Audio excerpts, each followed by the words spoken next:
Rock Solid Families wants to thank Casey's Outdoor Solutions for sponsoring the Rock Solid Families podcast. Casey's has grown to be one of the largest and most unique garden centers and gift shops in the Cincinnati tri-state area.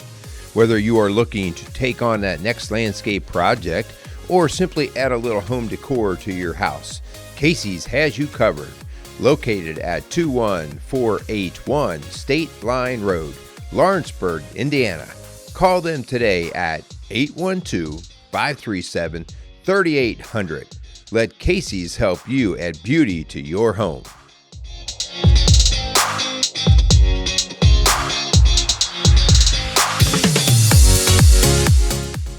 Welcome to the Rock Solid Families podcast. I am Linda Hutchinson, the Executive Director of the Rock Solid Families Group, and I am here with my Summer of Love partner, Merrill. Hello, honey. I haven't changed titles. I stuck with the same title. Hello, how are you? Good, and we are in part three of our Summer of Love series. So if you're just catching this and you have not had a chance to listen to our first two podcasts on this series, we really highly recommend you go back and check it out. Yeah, so this is our third part, but we're covering the second topic. So if you remember, the first part, we did the assessment. And so I just want to bring that up for a second, that the assessment, it's not an official scientific diagnostic assessment. It is something that we use to give us a nice little thumbnail sketch of just what direction a couple might be going. And so it's really handy for you and your spouse to just sit down and go, hey,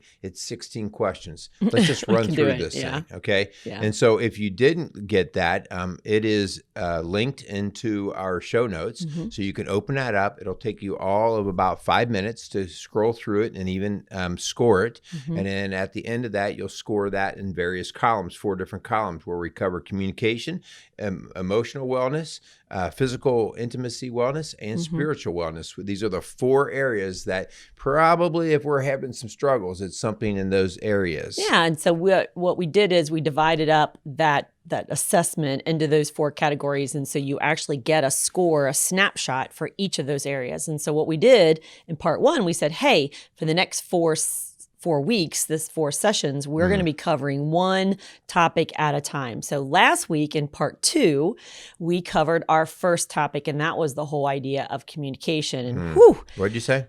What? You didn't say that. Well, hang on. Besides having a hearing issue, it is something that we really have to be intentional about. I talked to a client the other day, and he said, I think you could benefit from some hearing aids. Because a couple times I said, because you got a real soft voice. And I'm like, what? Yeah. So I'm like, you know what? You're probably right. I've been told that more than once. So communication, it's all about feeling heard and understood. And just beyond the whole idea of hearing aids, it's really being intentional and taking the time to listen and reflecting back on what your partner is saying. So we really went through this 10 steps of really the rules of engagement, how to have communication. And this isn't just with your spouse, honey. This is with your siblings, your parents, your coworkers, your employees, all different kinds of things. We have lost this ability through our thing called the phone. We really have lost this gift of how to communicate with each other well. Yeah, very much. And so this week, we are going to cover, so last week you did communication and the wellness in your communication. What you did last week is going to lead right into a lot of what we're going to talk about today. Today, we are going to talk about your emotional wellness. Okay, so and the emotional side, you might think of it as where dreams and feelings and just how you're doing, like that part that's hard to put this quantifiable test number on it to say emotionally I am at this number.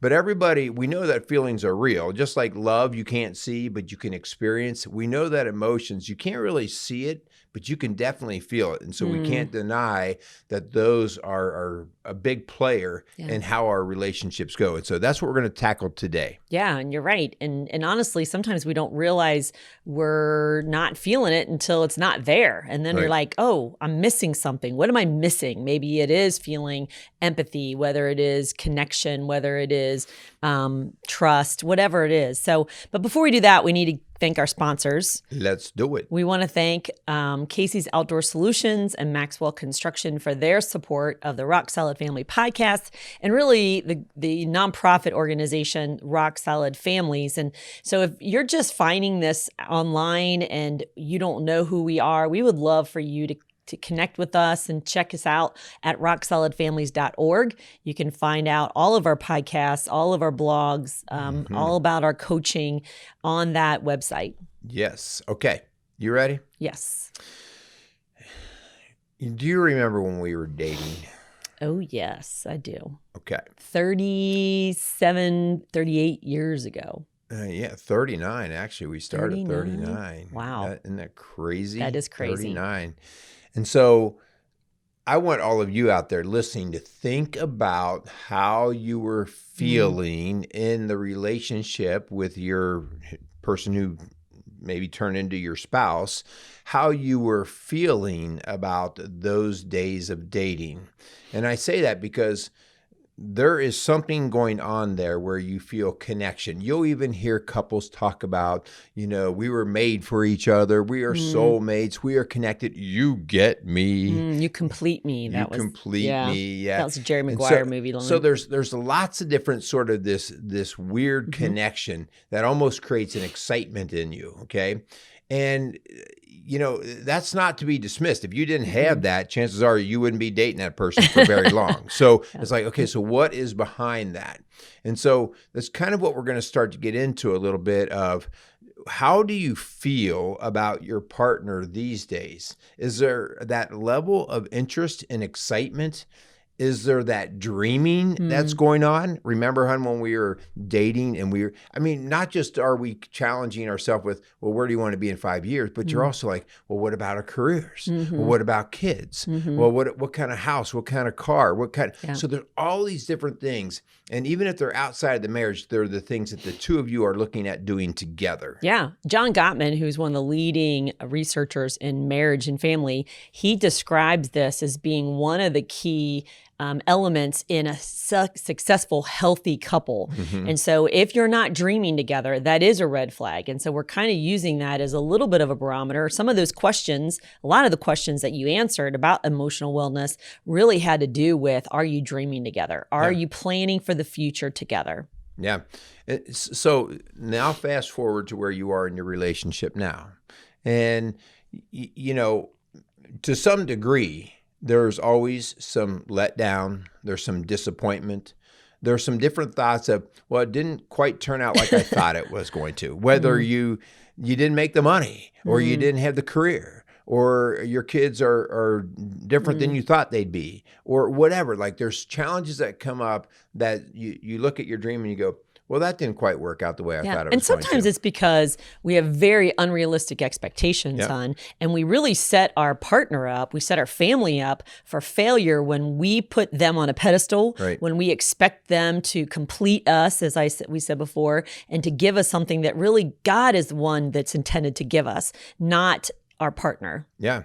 And so if you did attach your partner to the thing that was helping you complete that dream, and somehow that dream didn't work out, and now it's very easy to start pointing fingers back at each other into that sense of blame and really thinking, well, they didn't hold up their part of the bargain.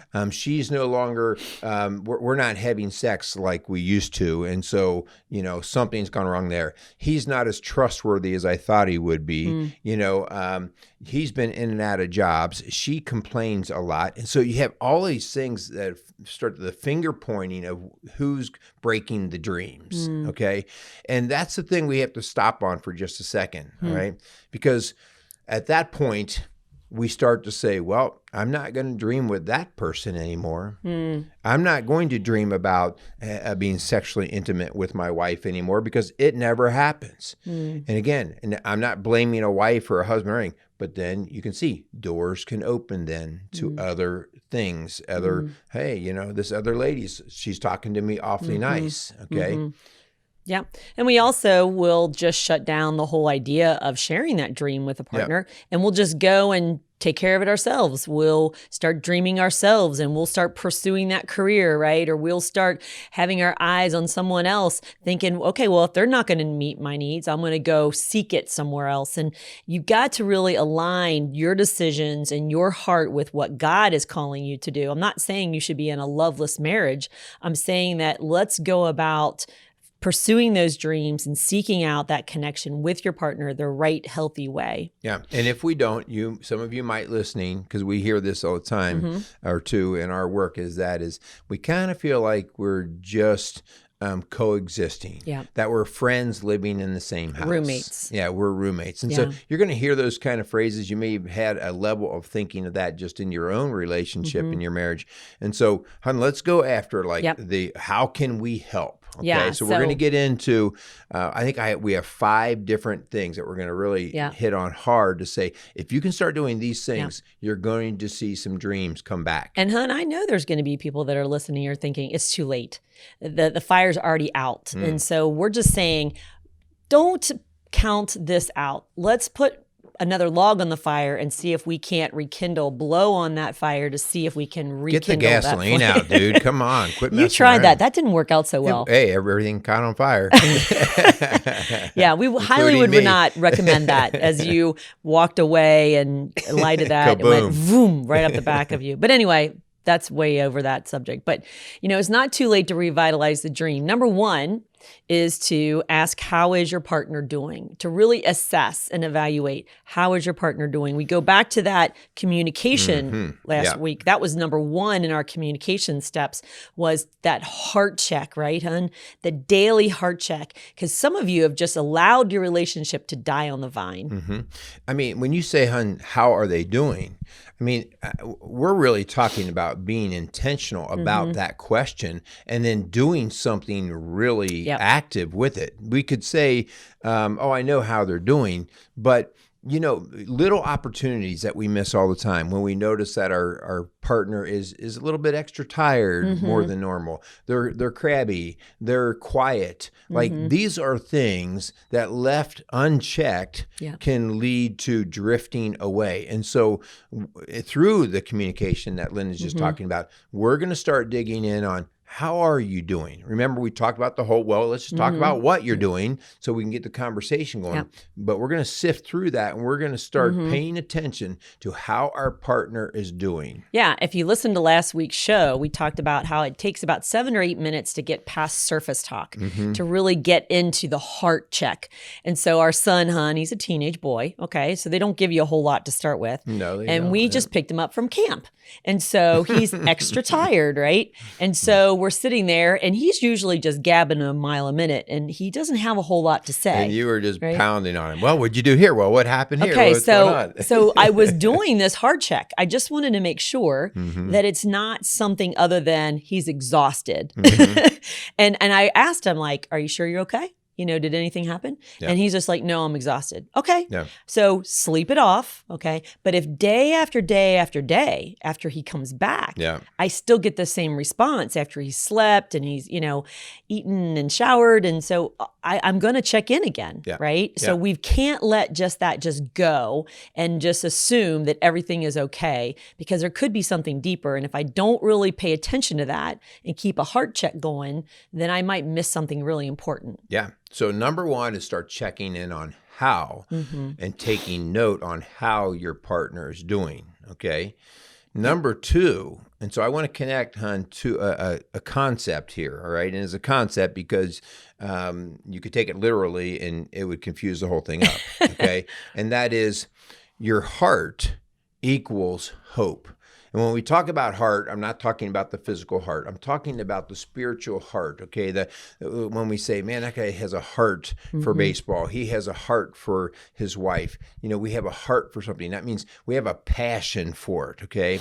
And where our heart is where our hope comes from, okay?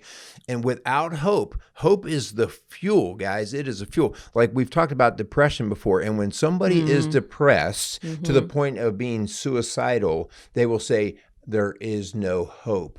And so we have to scratch the surface and we have to find, well, where are they getting hope? In other words, where can we start to prick the heart to find out where a little bit of passion is? Okay. And so that's why knowing how my partner is, I'm basically holding their heart and I'm going, what makes them tick? Yeah. Right. And if I miss that, I'm missing the chance to feed the hope. So I just want to kind of stop right now, because if you would call yourself an avoider or a stuffer, and you really don't like to talk about your feelings, or your partner doesn't know how you really are doing, your heart's going to die and get sick. And your partner is not going to pick up on that unless they're really intuitive, unless they really stay on it. But the avoider runs. Like, you ask how you're doing, and like, I'm fine. And they're running into their room, so you won't ask a second question. And so we really have to be aware, if you're that avoider or your partner is that avoider, you're going to have to really call out that avoidance and say, I know this is uncomfortable for you. I know you don't like to talk about your feelings, but I need to make sure we're okay, because that's going to equal the hope. Otherwise, man, if you just pretend and think that everything's okay, there's something really boiling underneath there that could really get ugly. Yeah. And it just sort of builds over time, right? I think it's important too, when we talk about the heart, not only do I want to know that heart equals hope, but I'm very blunt about this, because us guys just are not always very perceptive of things. Oftentimes ladies go, he should know how I'm feeling. I mean, we've been together for 20 years. We would like to say yes, but the reality of it is we can get so interfocused, okay, and just even selfish, that sometimes you have to help, all right? And so sometimes the idea here is we've got to learn to recognize it. So the best way to me to find out about Linda's heart is to say, how are you doing? What makes you tick? What would you like to do? All right. And to actually take note of it, to know that if one of the things that Linda loves to do is to go to a particular restaurant, then why do every time we go out, we just go wherever I want to go? Like, in other words, occasionally we try to feed each other's hearts. If your husband loves to go out and work on his car and it just drives you crazy, you're stealing his heart. And so again, you have to balance that back and forth to say, hey, I know this makes your heart good. I know it makes your heart good. So go do it. All right. And you reciprocate back and forth on that, guys. And so if you don't know what feeds your partner's heart, you got to figure it out. Okay. Yeah. And sometimes you just blatantly say, man, what feeds your heart? Yeah. And really, if you've been together 20 years, you should be paying attention. Linda knows, like, I was able to feed my heart today. You need to work out. I went for a bike ride So today. If it's all possible, if it is not 20 degrees below or it's pouring out. Maybe even then. Yeah. Maybe even then you'd find an indoor option. But, and that leads to number 3, hon. Are you helping or hurting your partner's heart? Yep. Are you stepping on it, knowing that they feel insecure about you talking to other women? Or do they feel very angry when you go out and spend money you don't have as a couple? Like, are there things that you're doing intentionally and maybe unintentionally? But if you don't do that daily heart check, you're not going to know, wow, that just really hurt, or wow, that really just helped. And so that's where that daily work comes in. I'm going to call out the men here, because a lot of the time we go, okay, I need to do better at figuring out my wife or my husband. I need to do better. And so that's like, I have to do something. But us men, a lot of times, do a terrible job. They're like our 15-year-old son. They keep, because it's, maybe they're not interested. They're not comfortable. Emotions are weird. And so their wife is knocking on their door all the time, and they come back with, I'm fine. It's no big deal. All right. And listen, all of a sudden 15 years of that goes on, and you're wondering why your wife's going, I don't know what else to do anymore. And then you have withdrawn. And so you men, us men out there, we have to be better. I'm an avoider personally of these things. And so I kind of have to be in the right mood to go down that road. But I know that there is that time where Linda needs to know how I'm actually doing.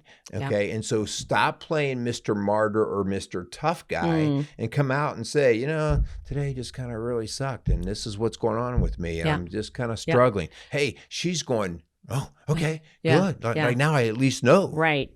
But especially, honey, if there's a rupture, if there's been infidelity, pornography, addiction, if there's been something that has ruptured the relationship, then man, you bet you have just stepped on their heart and poured gasoline on it and set it on fire. And you're going to have to do everything you can to restore and protect that heart again. Yep. And so if, for instance, you had an affair and you're not willing to tell your wife where you are, or, you have an addiction, but you're not willing to have any accountability on your phone, then that's a huge red flag. And you're doing more and more to hurt your partner's heart instead of bringing that emotional wellness and connection together as a couple. Yeah, it's good stuff. Okay, so let's go to number 4. Yep. So number 4, we want you to remember this phrase. We know you've all heard it, but I oftentimes find with couples I work with that they don't really internalize this to understand it, okay? And the phrase you've heard before is, and the two shall become one. And the two shall become one. So it's referenced in Genesis 2:24 and in Matthew 19. And in both of those passages, it makes a reference that you're going to leave and cleave, and the two of you are going to become one flesh, okay? And so this is so key because I think, especially in our day and age where we're all about like getting it done, getting the job done, people think on the physical plane. Hey, we both work and we both pay the bills and we both have a house together and we both made kids together. And so they say, wow, we're a good team, right? And that is part of it. That is definitely part of it. But the part that's often lacking is the part where we're not one in emotion. And so this is, I use this example all the time, so I throw myself under the bus. I talk about the idea of how selfish I am when it comes to pain. And that is, you wake up in the morning and the bedroom's still dark and you're walking around the corner of the bed and you kind of have your eyes half closed and you bump the bedpost with your toe. You stub your toe. I've never done that before. And maybe, yes, maybe not. And all of a sudden, I'm still laying in bed and I hear, oh. And my selfish side says, oh, glad it's your toe and not mine. Or, haha, stinks to be you. I wouldn't do that. Yeah. It stinks to be you. Yeah. So the idea there, guys, is my selfishness when it comes to things that are going to take me off my path says, ooh, you can keep that pain. I don't want it. When what we're called to do is feel each other's pain, or at least try to be aware of what we need to do. So a practiced right thing to do is when you know that your partner's in pain, you can't take the pain away. That's not your job, okay? But your job is to say, oh man, that had to hurt. What can I do for you today? Yeah. How can I help? You're not going to be walking very well today, and my legs are still walking fine. How can I help carry your load? And so that's an emotional lifting and carrying of each other, which is oftentimes uncomfortable. I don't want other people's baggage, but when the two became one, beyond the physical side, this is the emotional side we're saying. And hold that thought, because we're actually going to be back next week and we're going to talk about, the physical piece, and then after that, the spiritual piece. And so this two shall become one comes in all three planes. And so we're really talking about, carrying each other's load and not leaving each other high and dry and trying to have them take care of it on their own. When you committed to your life to one another, you committed to share the load together, which leads us to number 5, hun.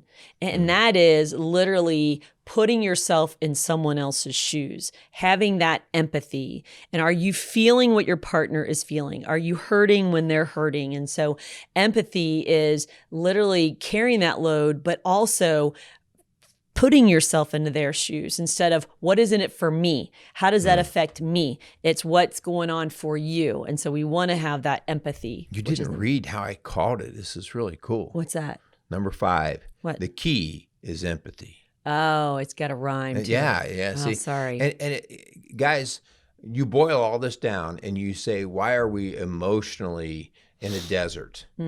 We get into the emotional desert because we don't do a good of equally being empathetic. And I say equally because if one person's always empathetic and the other one's like an old rock over here, the one who's always empathetic will become exhausted. It's like, I just can't keep doing this because it takes energy to feel somebody else's pain. But when we take the time to say, what would it take for you to have your dreams? What would it take for me to have mine? How can I help carry your load back and forth? The key to all of this emotional connectedness is through empathy.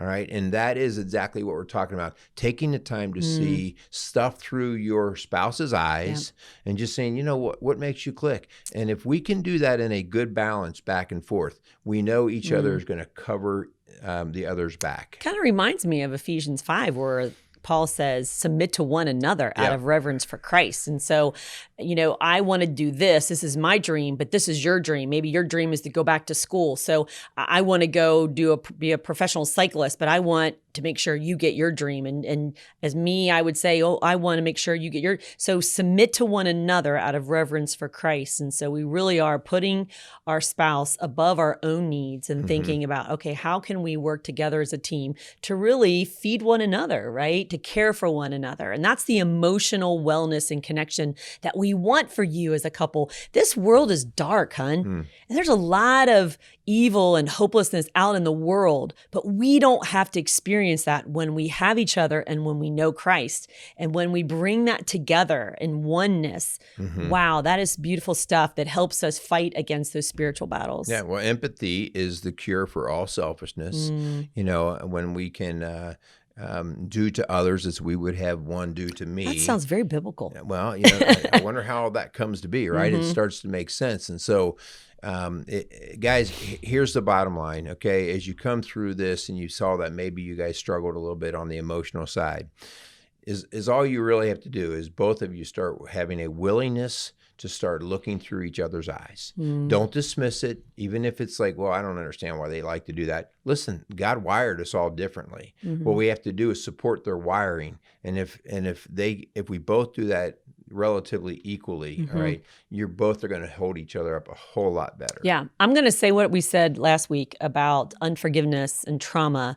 If you're holding on to unforgiveness or you're unable to really speak that truth and love to your partner because of this wall, maybe you guys have been in a cold war for weeks or months, please get outside help. Don't just kick the can down the road for another year or two. Or we've seen people married 20, 30, 40, 50 years, and they'll come in and say they've been miserable the whole time. And I'm like, that is so sad. Yeah. It's so sad. And maybe for you that there is some unhealed trauma for you individually that goes all the way back before you even met your spouse or your partner. Please get the help so that you can heal and that you can be the best version of yourself for yourself, your spouse, and your family. And that's a great point with the trauma, because trauma can be what sparked the heaviest emotion that you've ever experienced, and it's overwhelming to you. Yeah. And so in order for you to live another day, you have to figure that out. Either you walk through the trauma and the emotions, or many of us just box it up and say, we'll leave that in a closet back here. But if that keeps you from dreaming, if that keeps you from being emotionally available, and reachable, then that will start to definitely penetrate your marriage or your relationships. And so trauma is a big deal. Yeah, and it's usually down the road. It's not immediate. You try to make it work. You put a bunch of Band-Aids on it, and the wound is so infected and it's so seeping and gaping whole that it can't hold with a Band-Aid. And so please, we are here to help Rock Solid families. We do that all the time. We can do that in our office in St. Leon, Indiana, or around the country via Zoom. So please, if not with us, someone that can walk alongside you so that you can have this emotional wellness and begin to dream again with your spouse. All right. So that's part 3. And so next week, you got to be there, guys. We are jumping into the physical. Hello. And did I say sex or physical? Physical intimacy. Oh, yeah. They're the same. No, they're not. Oh, jeez. Stay tuned. Guys, Come stay back. tuned. Next week, we are going to do part 4, and we're going to take a look at the physical intimacy side of things. All right. So as Linda says, if we can help in any way, please get in touch with us. Our rocksolidfamilies.org website. You can find out what we're doing. You can also call our office at 812-576-7625.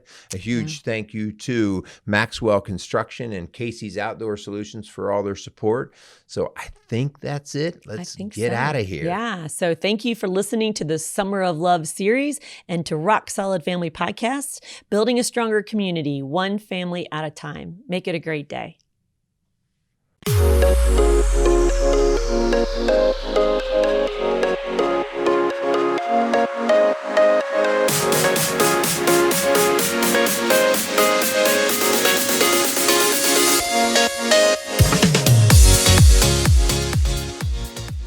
Rock Solid Families wants to thank Maxwell Construction for sponsoring the Rock Solid Families podcast.